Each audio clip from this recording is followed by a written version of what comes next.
Salut les petits loups. Aujourd'hui on se retrouve pour le C'est quoi qu'il y a dans l'enveloppe numéro 2. L'objectif c'est de travailler nos capacités extrasensorielles, clairvoyance, clairaudience, clairsentience et clairconnaissance dans la lignée des petites leçons en communication angélique que je vous fais découvrir en ce moment sur mon site communiqueraveclesanges.com. Donc on s'entraîne, on fait des petits exercices et aujourd'hui je vous propose de découvrir quel animal se cache dans l'enveloppe.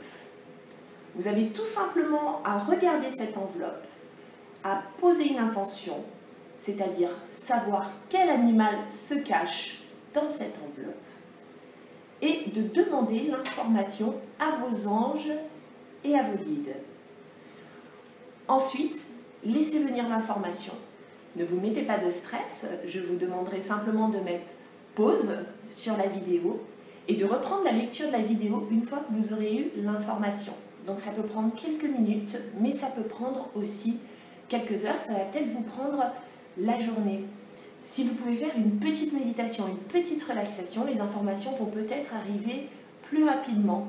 Sinon, je vous invite tout simplement à observer votre environnement et à voir les idées qui peuvent vous apparaître au cours de la journée sur le « C'est quoi qu'il y a dans l'enveloppe de Marina ?» Donc je vous souhaite une belle expérimentation et je vous demande de mettre pause sur la vidéo. Vous venez de reprendre la lecture de la vidéo, donc je suppose que vous avez eu quelques informations sur ce qu'il se trouve dans mon enveloppe, quel animal se trouve dans mon enveloppe, qui se situe juste ici. Donc je ne vais pas laisser le suspense plus longtemps et nous allons découvrir qui se cache à l'intérieur. Il s'agit d'une grenouille.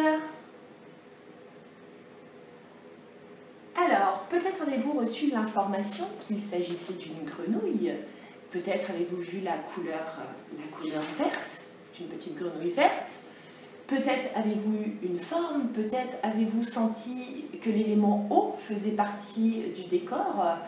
Je vous invite à me laisser en commentaire si vous avez eu des formes, des couleurs, si vous avez eu la bonne réponse, si vous vous en rapprochiez. En revanche, ne donnez pas la réponse, s'il vous plaît, afin que tout le monde puisse participer à ce petit exercice, donc que personne ne soit influencé à travers vos commentaires. Si jamais vous êtes tombé à côté de la plaque, c'est pas grave. Je répéterai jamais assez, quand on travaille ses capacités extrasensorielles, quand on travaille à leur développement, on n'est pas forcément habitué. Il faut réentraîner notre cerveau, il faut réallumer la petite case. Ça demande de l'entraînement, ça ne marche pas forcément à tous les coups au départ, mais en persistant et en posant l'intention de développer nos capacités, eh bien à un moment donné, la lumière s'allume. Donc ne désespérez pas et nous on se retrouve très bientôt pour un prochain C'est quoi qu'il y a dans l'enveloppe.